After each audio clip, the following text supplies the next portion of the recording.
konyogi kata ka dipo ni pesa mamalo cha oleo pod nyadhi nyime kode?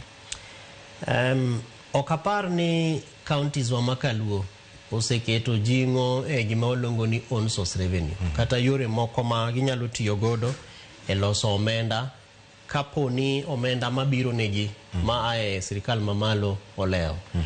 To mano nikech pile pile to wang'eyo ni pesa ma amalo kata equitable share to leo ga makata higa mokalo 2024-2025 nokalo maparo ni counties kata counties moko poko yudo pesa kech sani chal ka gimi poge e okang' mopogore kaluwore gi so many other competing factors ma waluongo for example ni absorption rate. Nitie counties moko makata pesa mimiyo gitamogi tiyogo. Then one gi issues milongo ni fiduciaries management weche mag mibadhi mag corruption kaka samoro pesa lal. One gi report milongo ni controller of budget report, one gi report mar auditor general magote ing'iyo kaluwore gi kaka counties gi tiyo kod omenda gi. Gima duong' ma aneno ka chando wa especially counties wa makaluo weche mag own source revenue en nikech mokwongo pokwa analyze ma wang'eyo ni to what are these mega revenue sources.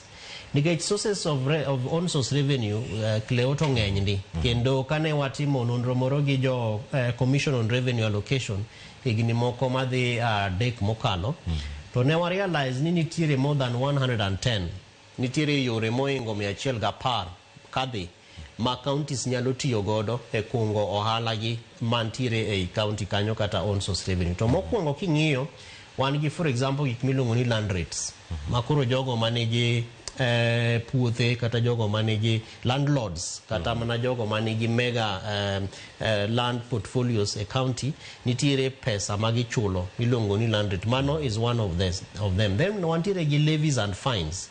For example ka idwa yawo duka to nyaka ichul pesa moro ne county. Sama idwa kawo license mar yawo kata mana stall to nyaka ichul pesa moro. Kata mana sama idwa chako uso pi jogo ma loso pi to gi bottled water nyaka ichul license kata nyaka ichul pesa moko ne counties. Wantiere gi business permits. Sama idwa yawo ohala mora midwa ni mondo itim to nitiere pesa ma nyaka ichul. Jogo bende matimo ohala ma giae county moro kata ka gidhi e county moro kata ka giwuok e town moro to gitero ohala kata mana gigo mopogore from one county to the other. Bende nitiere toll fees ma bende gichulo. Koro magi king'iyo te to kuom counties wa 47 miyo gi a portfolio of about 260 billion. Manyiso ni higa ka higa counties wa kendgi kagiweyo pesa ma e national government to gin gi opportunity kata mana gin gi nafas mar yudo billion madhi 260 e higa. But gima pok osetimre malong'o en ni governors gi jogo ma konyo gi kata mana CECs mag treasuries pok okawo thuolo mar mondo ging'e ni to eke sources manyalo konyowa. Koro kidhi kwa mfano kata mana Kisumu to king'iyo the lakeside, king'iyo kata mana the proximity of Kisumu to other counties, nikech Kisumu county is more or less like a middle ground. Kidhi Busia, kidhi Kakamega, kata kidhi Vihiga, kata kidhi Kure, kata kidhi Uasin Gishu, Eldoret Ginika, kata kidhi Kisii, Nyamira Koni, kata idwa ni mondo idhi Siaya county kuma ae. Kisumu nigi a very nice portfolio and a very good coverage manyalo konye mar mondo okung godo own source revenue mare. But king'iyo portfolio kaka mar county kaka mar Kisumu nigi target mana approximately 1.4 billion shillings.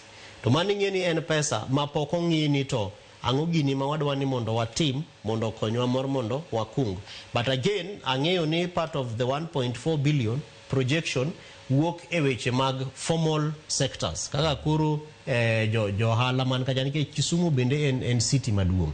Koro nitiere taxes ma wuok from permits gi weche moko machalo kamano, which is opposed to kata oklure gi gima timore gi Homa Bay. Nikech not Homa Bay, but let me go to Migori. Nikech Migori among the counties ma wuok Luo Nyanza, Migori no osebedo gi nen gi revenue projection mar about 600 million to negi higa mokalo negi tiyo matek magi yudo almost 800 million. To mae ineno ka gin gi specific programs magi dwa ni mondo gitim from blue economy to maritime, nikech koro sami chako boost kendo invest e sources machalo kamagi, to manyiso ni koro jo piny bende yudo other means maginyalo konyre godo gi county, nikech koro ka sami timo blue economy kata maritime economy to nitiere ng'ato malupo, to samo dhi lupo nitie gik modwa ni mondo nyiew mondo dhi okonye e lupo. Kosedonje pi mosekelo rech kata osekelo mena, to nitiere bende pesa ma within the lakeside kacha bende gichulo either through a network margi mar jolupo, aeto county bende nyaka gimi tax. Koro nitiere a proper mechanism ma counties mopogore opogore osebiro godo mar mondo konygi e weche mag on source revenue.